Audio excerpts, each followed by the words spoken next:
Okay, so let's go ahead and get started. The first thing that we're going to do is just a really quick activity to get everyone's brains a-buzzing.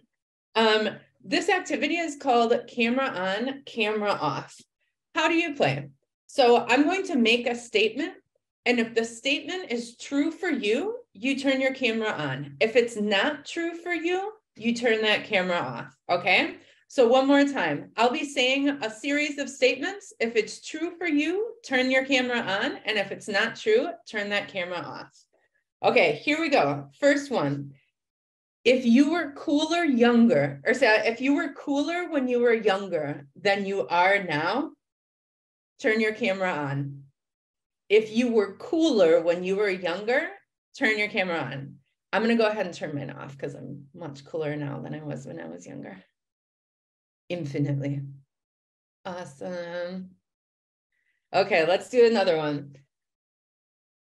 If you never listened to music on a CD, if you never listened to music on a CD, turn your camera on. I'm going to turn that off because I've listened to music on tapes. I've made mixtapes for people with a lot of love. Okay, let's go on to the next one. So if you feel confident going into interview situations, turn your camera on.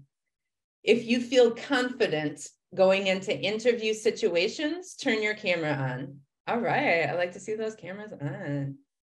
Very good. And if you don't feel confident, that's okay too. That's why we're here. All right, next one is, if you have previous work experience, turn your camera on. If you have previous work experience, turn that camera on. All right. Amazing. Okay, next one. If you always research companies before going into an interview, turn that camera on. I feel like this is one of those things that everyone like means to do and knows that they should do, but a lot of people don't before they have interviews. Amazing. Now we're going to go into our last one. If you're ready to rock your next interview, go ahead and turn your camera on. Amazing. Okay. Well, once again, welcome and thanks to everyone for being here. Before we get started, I just want to make a really quick announcement, something that we're really excited about over here. And that is, for the first time ever, the intern group will be making available to the public our entire curriculum.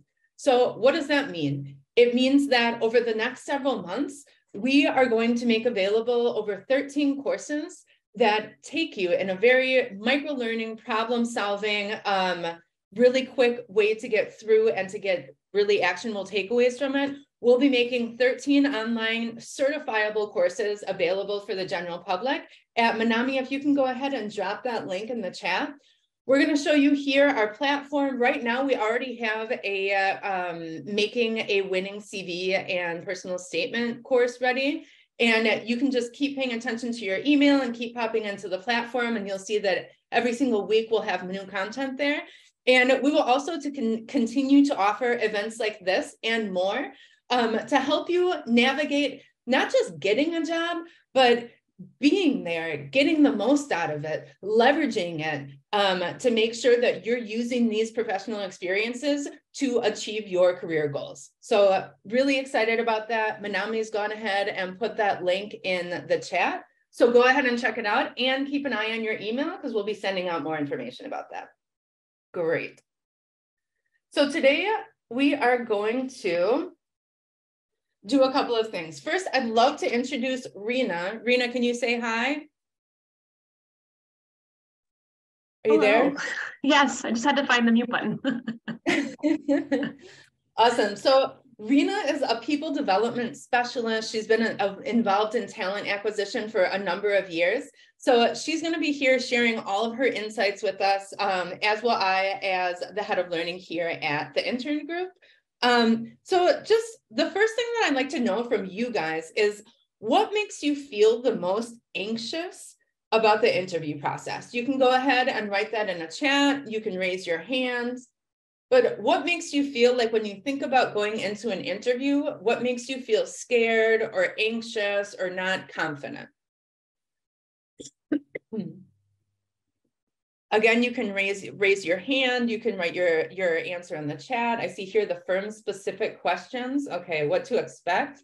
That my mind's going to go completely blank. That's the worst. That's the total worst. Not having a lot of experience, super. If anyone wants to share verbally also, you can go ahead and raise your hand. Manami, if you could help me seeing when people have their hand raised, because I don't see a full screen here. Okay, the expected responses to give, not having a lot of experience, amazing. Stuttering, oh my God. I fully get that. I stuttered when I was little. My sister stuttered until she was 14. It's definitely anxiety provoking.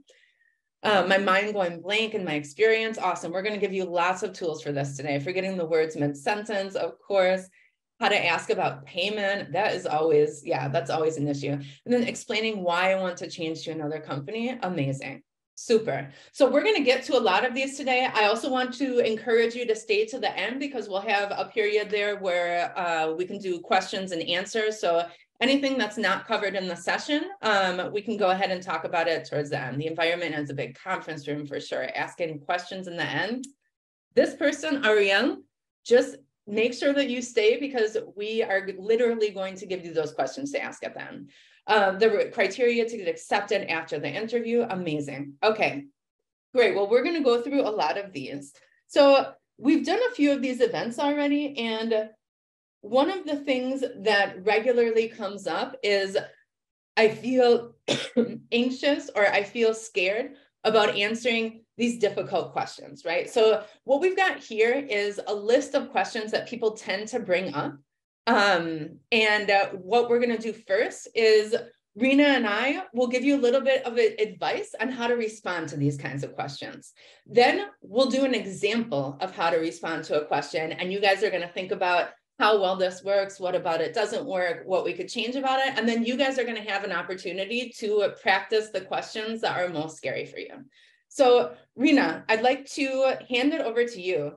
When responding to a question like, where do you see yourself in 5 years? What kind of answer should we be thinking about for a hiring manager?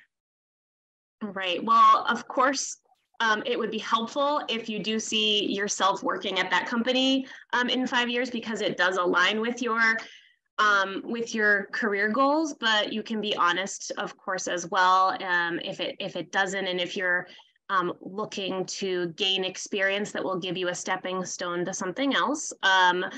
But be honest, let them know that you're ambitious, that you are really open to learning opportunities.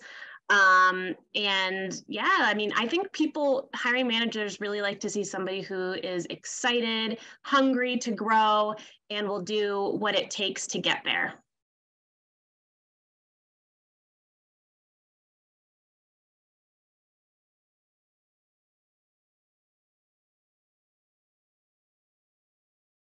Oh, we lost our presentation.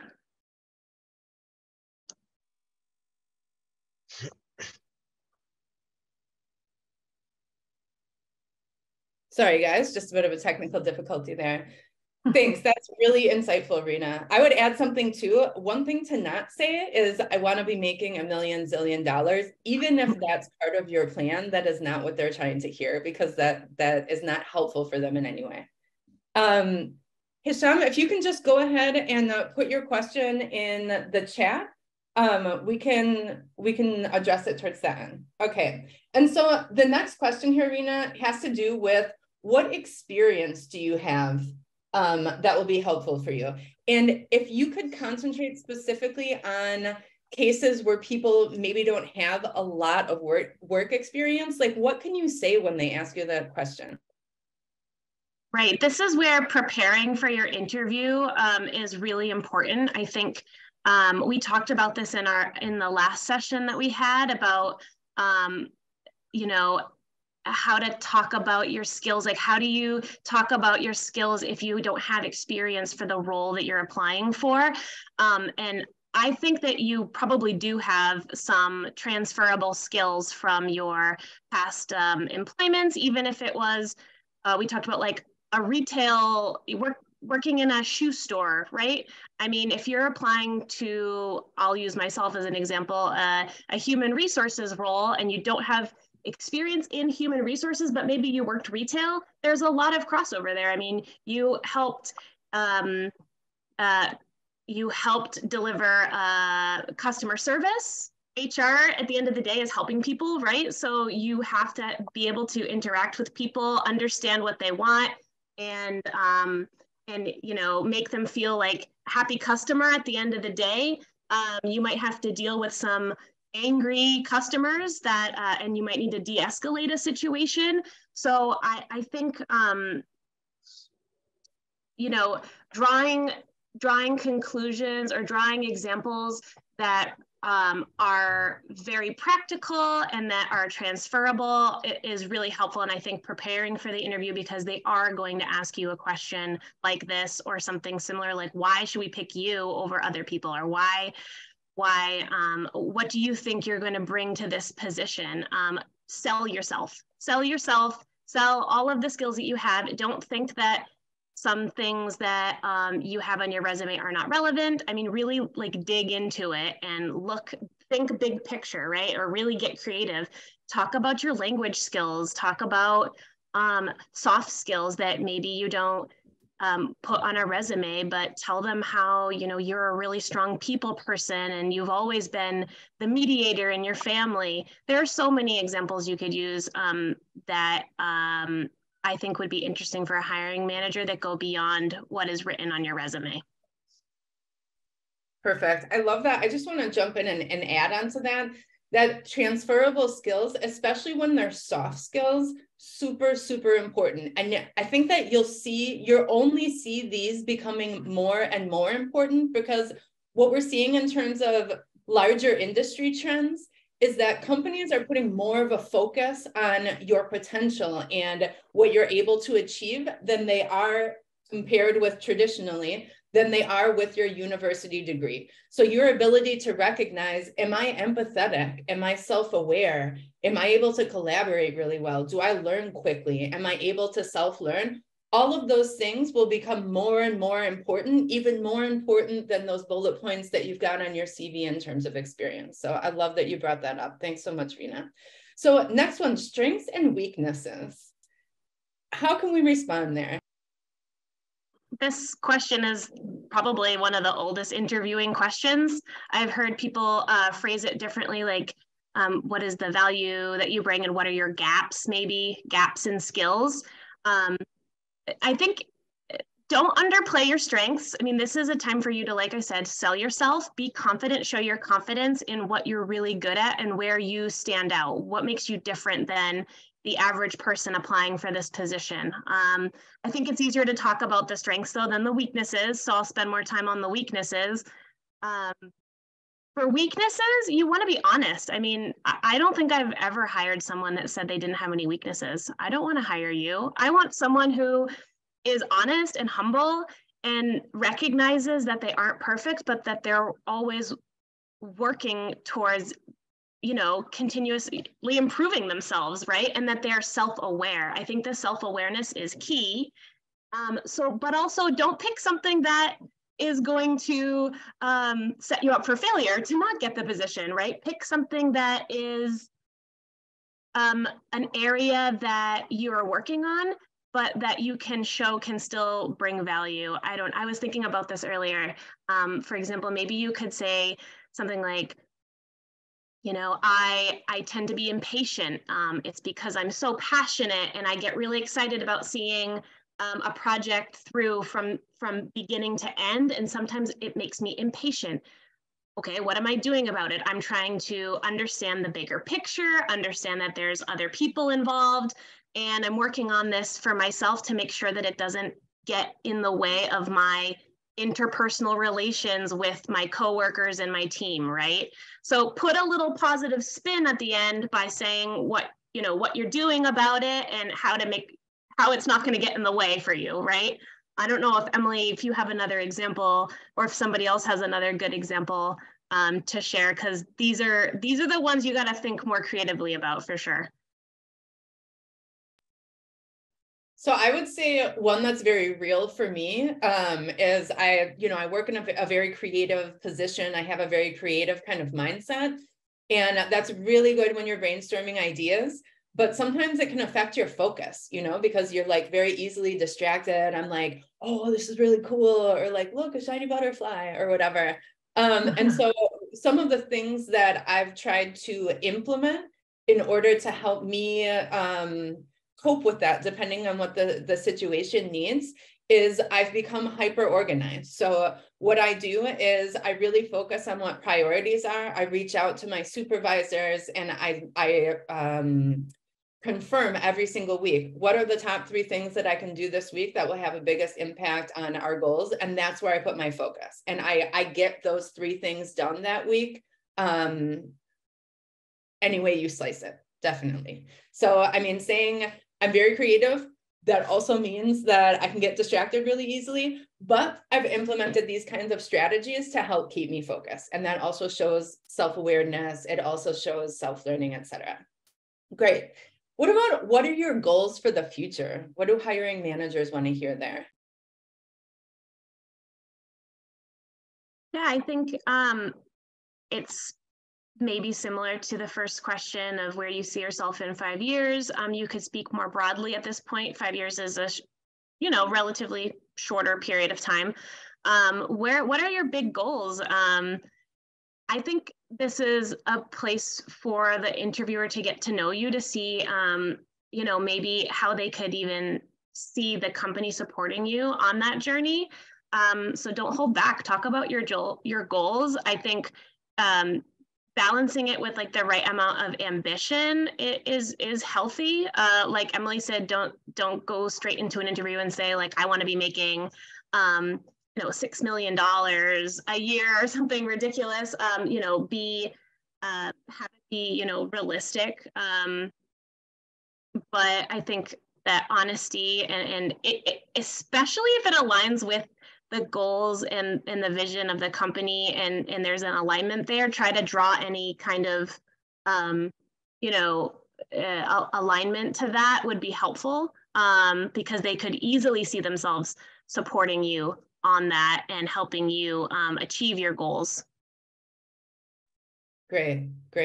I would add on there too, from depending on what the organization's goals are and how they see their growth. Like, for example, if you're hiring for a position that is remote and global and you hear someone saying, I want to have traveled to 15 countries over the next 5 years, that kind of like really lines up with what you need, because you need someone that feels comfortable moving from one place to another, that has kind of that global mindset. And, if you hear maybe, something that is less indicative of wanting that kind of growth or travel experience, then you think, not that this person is necessarily a bad candidate, but they might not really be aligned with the direction that the company is taking.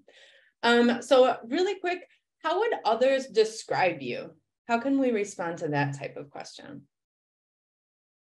Yeah, I like this question. I always ask people this. Sometimes I will say, how do your peers describe you? How would your manager describe you? They might ask it in a little bit of a different way depending on the perspective. But I like it when people give, some descriptors that are good for work, but that are also personal too, because I want to get to know the person. So, I'm laid back, I'm easy to work with, I have a good sense of humor, those kinds of things. It's another really great space to sell yourself, and to all interviews you're interviewing them as well. If they don't like the descriptors that you gave, probably you're not going to be super happy there, because they have a different culture going on than what maybe you would be a good fit for. So I think it's, again, really good to be honest here, but be confident, sell yourself.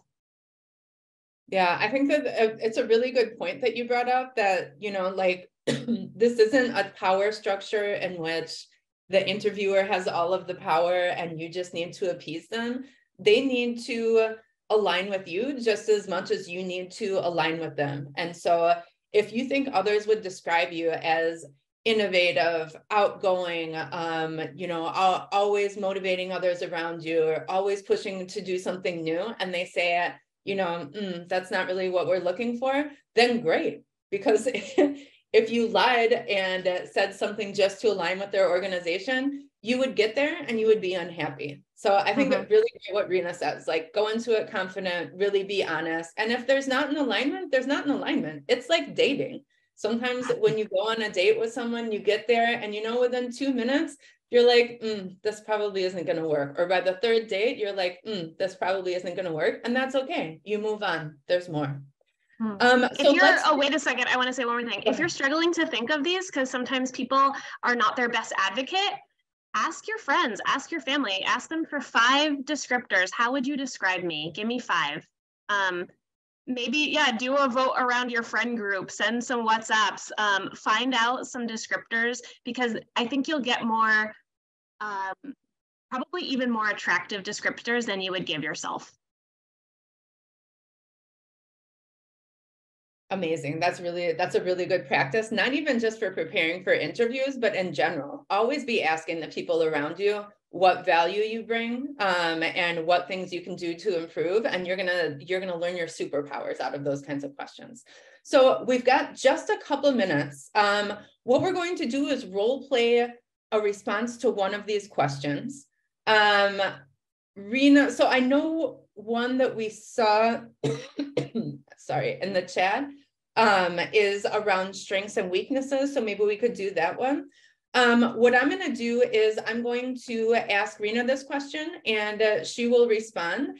And then we'll have 1 more minute. If someone else would like to volunteer to give a response after Rena's, that's also great. If you don't want to volunteer, that's also fine. But please be thinking about her response and what aspects of it you think work well, what might be seen as positive by a hiring manager, and what things she might be able to change. All right, if you are interested in volunteering afterwards, just go ahead and use the hand raising function down in the menu bar. And if you have doubts about what you might choose as your weakness and you want to maybe just talk about it and how you could put a positive spin on it, let's talk about it there too. We don't have to necessarily do the role play, right? Awesome. Okay, you ready for this? I'm ready.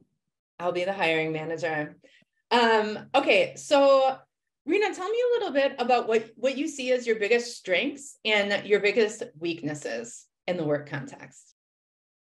That's a really good question. I've been thinking about this question. I expected you were going to ask it, and I've been thinking about my strengths and weaknesses over the past couple of days, doing some introspective thinking here. Definitely one of my strengths, I would say, is that I am a people person. I really care about people. I think it is, the number one quality that someone in a human resources role can have. And I do think that I can find a way to connect with anybody, even if we have very little in common. I have a natural way of being able to connect with people.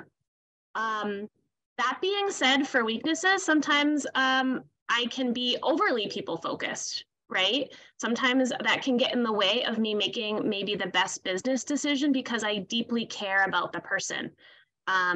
So that can definitely be seen as a weakness. It's something that I'm working on. I'm working on really making sure that I make intelligent decisions and that I'm not biased by my relationship with the person or about what I know about the person, but making the best decision and then making sure that I work on ways of delivering hard conversations to people, since that is part of what is difficult about being a people person, is disappointing people. So working on hard conversations with people and just being a bit more balanced when it comes to the business and the people that work for the business.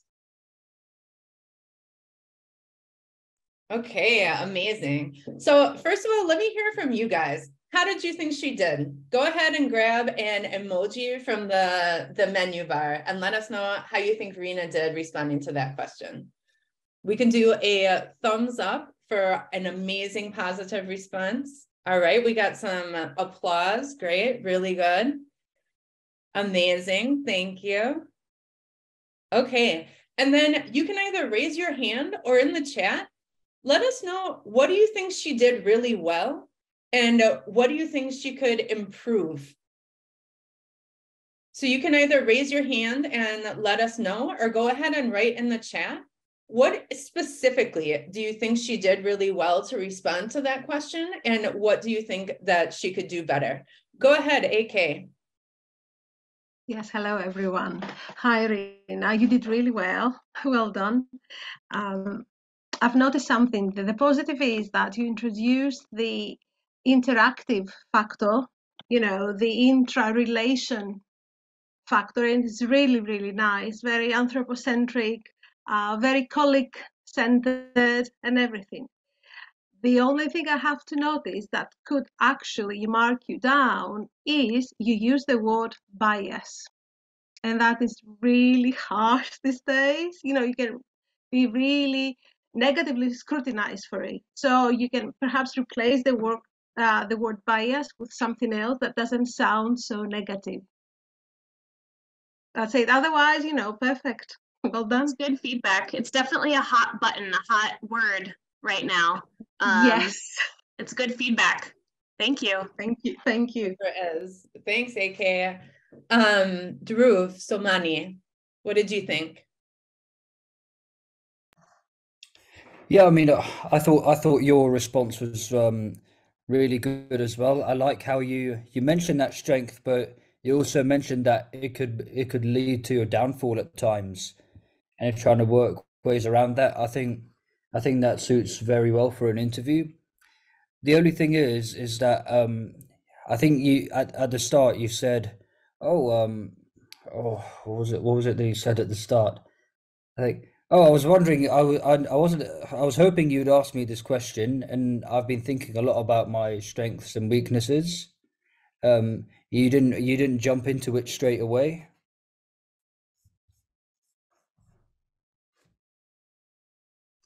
Yes, I actually do that sometimes to buy myself time to think. So I think that's a good tip for people. I think you're saying that you liked that, if I'm understanding correctly.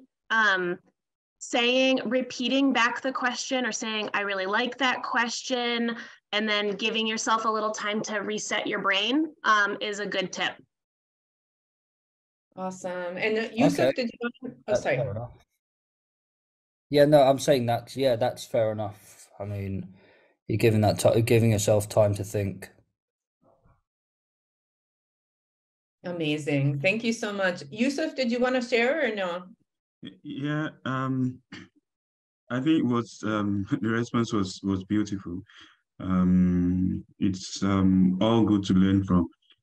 So my concern is not really about how she performed, because she performed really well. I was really impressed with the confidence. If people who go into interviews with such level of confidence, I mean, sometimes it's not really about the response you give, really, but how you go about giving the responses. I mean, the fact that you're so confident and you're quick to know exactly what's good and what's not too good about yourself. It's all good, so fine. But I was just looking at the other perspective that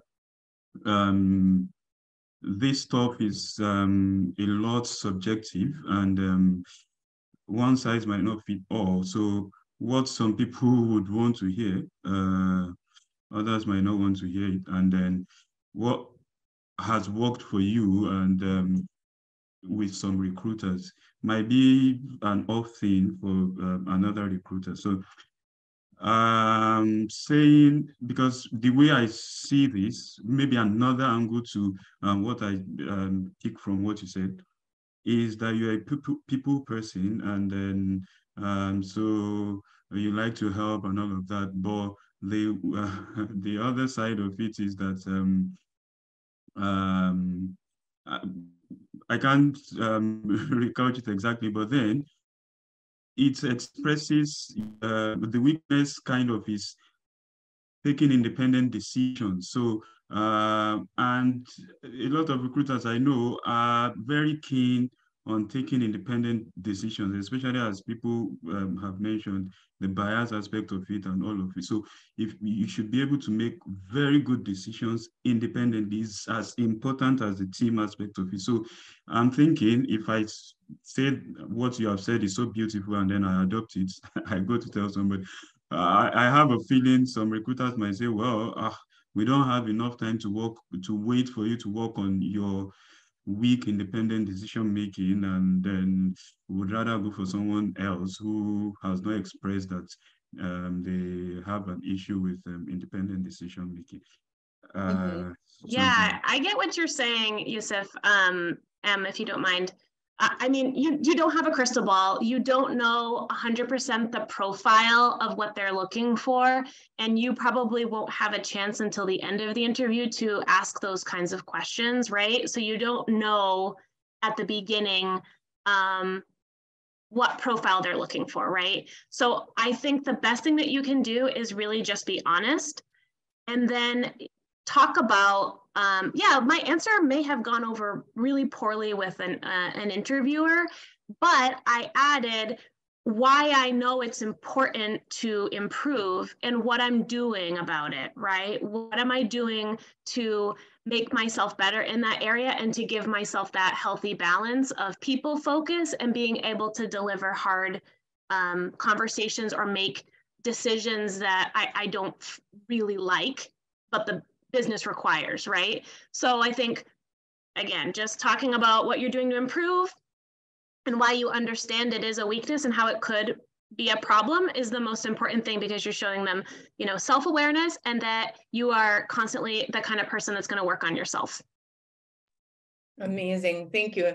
Hisham, what I'm going to do, because I want to make sure that everyone has a chance to practice asking and answering some of these questions and getting their own feedback. Could you go ahead and put your question in the chat or come back during the Q&A part and let us know what you're thinking? So what we are going to do now is practice. Why? I want to say a couple of things here. One, the number one place where we see people drop out of trainings is when we say, now you do this. I want everyone to know here, you don't have to. No one's going to obligate you. If you'd like to just wait it out and come back at the end for the Q&A, you can do that too. What I am going to say is that we include this because, one, not blanking in the moment when you're answering a question, feeling confident when you go into it, knowing what you want to say and responding in a way that sets you up for getting a position that you want. All of that is practice. It's planning and it's practice. When you do those two things, you feel confident. You don't have to think about what you're going to say in the moment because you've already thought about it. So right now, what you're going to have is an opportunity to think about it, to practice the response to the questions that scare you the most, and then also get feedback from your peers, right? Which is going to really help you to hone that answer and make sure that you're answering in a way which is going to move you towards your career goals. So what we're going to do now is break up everyone into breakout rooms. Manami, maybe we can put 3 people per room. What you'll do is tell your peers, what's the question that you're most scared about? I recommend that you do that question first because it's the one that will cause you the most anxiety when you're in the actual interview. Answer the question, and what your peers are going to do, what the other people in the breakout room will do, is to give you feedback. You did this really well, just like we did with Rena. This worked really well, and this is something that you could maybe do differently for the next time. So our staff that we have here, me, Manami, Rena, will be popping into rooms to answer questions, to give feedback if you'd like us to. And after this, we'll come back here and we'll have time for Q&A. So all of those specific questions that you have about your specific situation, we'll have a moment to go ahead and ask those and get some insights on them. Manami, could you go ahead and share our guide? So Manami is going to put in our chat here a link for a document, which is something that you can use every single time you go into interviews. And it has questions in there. So questions that you can use to prepare. I also want to let you know that within our curriculum that we are currently releasing for the general public, we will soon have our interview prep module ready. And we've got simulators in there. We've got examples. We've got prep materials. We've got everything that you could possibly need to set yourself up for success in interviews. Manami, can we get that link in there? Yep, it's already in there. Oh, I don't see it. In the chat? Oh, there it is. Duh. Okay. All right, let's go ahead and go into breakout rooms. Remember, when we come back, we'll be doing the Q&A, and we'll see you in a bit. Amazing. Welcome back, everybody. Saw a lot of activity in there. I hope everyone was able to practice at least one question and get some feedback. Why don't you show me, grab an emotion, or an emoji, and let us know how the practice session was for you. Was it helpful? All right, so give us a thumbs up if it was really helpful to get it out there, practice a little bit, especially those questions that really cause a lot of anxiety for you. Again, the more you practice it and the more you're prepared for it, the less anxiety it's going to cause you. So we are at our Q&A part of the session. So this is the chance where everyone that has questions, you can go ahead and either put them in the chat or you can raise your hand and ask directly. All right, Hisham, now it's finally your chance. Yeah, go ahead. Finally. First, I'd like to thank you for this session. It's really helpful, actually. And in fact, I have two questions. The first one about the answer that Rina gave us when she was answering that question about the strengths and weaknesses. It was like a perfect answer, by the way.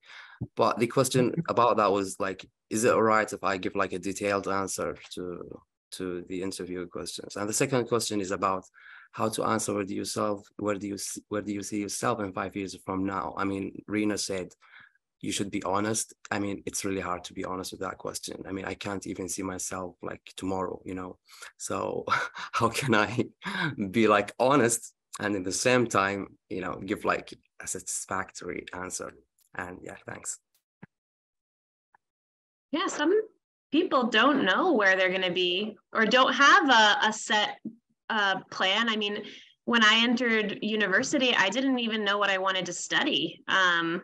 I was, you know, privileged enough that I was able to go to university, but I really didn't know what I wanted to do. And I went with the flow and I found myself and found, you know, things that I became interested in, and it made my path. So I think you could similarly say that you're not sure and you're really like just very excited about the upcoming opportunities so that you can find more about yourself and you can learn from mentors and you can grow. I don't think you need to know. And how can you respond? Like, what's a way to say, I don't know, without coming off as, you know, not really having thought a lot about it? Is that for me or anyone else? For you and anyone else that wants to respond. I think you can say that you are very open to learning and discovering where your path might take you.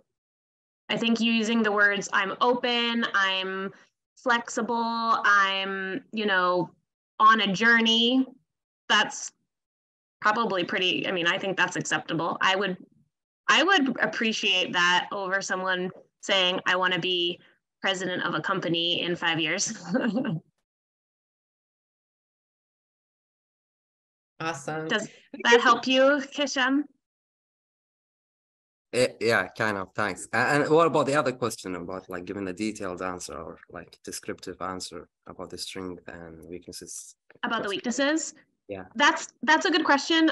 We actually just talked about that in our breakout room. I think that the two gentlemen that were in the breakout room with me were too on it, maybe too descriptive about their weaknesses. So I encourage them to be maybe less of a focus on the weaknesses, a bigger focus on the strengths, really sell yourself, but on the weaknesses, make sure you're not going into great detail. You know, they use the, they were honest, which is good. They said that they could sometimes get distracted during the day. And I reminded them that, you know, they're getting interviewed for a remote, you have to think about what's the interviewer thinking, right? I need to be able to trust this person to work remotely where there's no supervision. They can't see what I'm looking at on my computer. So you want to, you know, make sure that you're not portraying yourself as somebody who gets distracted and is looking at YouTube or is going to go do some laundry. But you could say, hey, I'm really passionate about a lot of things. Sometimes that can distract me. And I have to remind myself to stick to my priorities. And I'm always asking you know, I want to make sure that I can ask my manager to help me prioritize. That would be definitely like a better response, similar to like what Emily said earlier about she's very passionate. She gets excited about new ideas. She's very creative, but then sometimes that can distract her from her goals. So trying to pull that back in, but giving your weaknesses a positive spin and not over elaborating on the weaknesses, I think is key. Awesome. Thanks, Rena. We've got time for another question or two. If anyone else has a specific question about their situation, you can go ahead and put it in the chat or raise your hand. So we have a question that Dominic asked before. So we're just going to go back to that. So Dominic asked after your response, Rena. So he says, people have a really hard time passing themselves along on Zoom than in person. Is there any advice you can give about that? Because we felt your confidence and empathy in making your weakness your strength, or vice versa. I didn't understand that part. Passing yourself on Zoom, like portraying like yourself, convincing yourself. Yeah, portraying yourself. Okay, yeah, yeah. It can be hard on Zoom for sure. I think I'll go back to my tip about having people that know you maybe pump you up. There's also a lot of information out on the internet about the science behind confidence, and there are actual things you can do to give yourself more confidence going into a meeting. One of them is called like a power pose. You can stand like very like straight up with your chest out with your hands on your hips.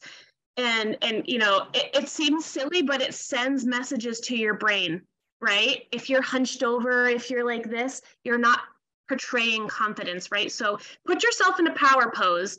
Get people to give you some good compliments before you're, you know, call your mom if you have that relationship with your mom. Call somebody that is your #1 big fan to give you those that boost of confidence before the interview. And maybe Emily or Manami later can share the link to this group of that talk that we had with the neuroscientists, because that had a lot of really good tips about giving yourself a brain boost of happiness and confidence. And I learned a lot from that. Amazing. There's so much around emotions that is really tied into everything that you do, and especially an interview situation, because it can cause, you know, feelings like anxiety, feelings like nervousness, questioning yourself. I'm not good enough for this. I don't belong here. And so working with your emotions and breathing, meditating, you know, making sure that you feel comfortable saying, you know what, can you give me a minute to think about this? And all of that is just as important as having the technical skills for the job and being able to explain that. We actually need to wrap up right now. We're just at about an hour. So 2 things that we'll be sharing. Manami is going to share one more time the link for our open learning platform, where again, you can expect to see courses on everything that you need to be successful as an early talent professional. We'll be rolling out over 13 courses over the next couple of months. And then Manami is going to go ahead and share one more time, or not one more time, share our link for our survey. This is really helpful for us to know what kind of events and what kind of tools that we can offer that will be most meaningful for you guys. Zoe, go ahead. You've got just 1 minute.